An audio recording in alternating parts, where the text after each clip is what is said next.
are with the long overdue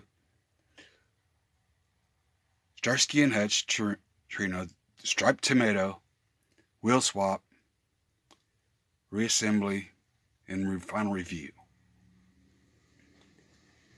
Well, get ready to put it together. I finally got it where I could get these monster meats underneath, tucked in, where it doesn't rub, actually rolls. And I was going to use my little my little shim technique and try to make a working suspension, but the interior has retainers for the axles, which kind of works as a suspension. I had to trim a little bit out here and there, but it should come out pretty good.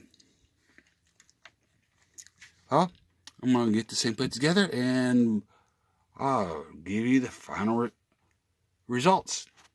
And here we have it. The finished Starsky and Hutch Trino wheel swap. Yeah, about time, huh, guys? Well, she came out pretty good. I really don't want her too much of a roller, but she's got perfect stance.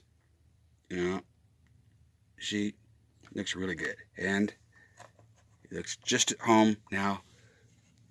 Starsky get ready to jump over it.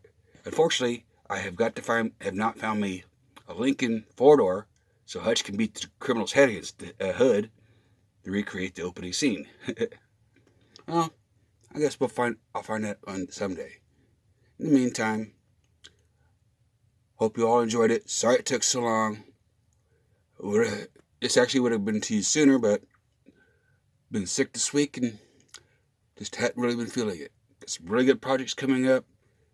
Excited about one. Really excited about one that's coming up. So, with that said, y'all enjoy the Trino. I hope so. Hit that like button, subscribe if you want. Appreciate it. All the new subscribers, I really appreciate it. Y'all rock. Well, I'm going to get off here, start working on a couple projects, and see you in the next episode.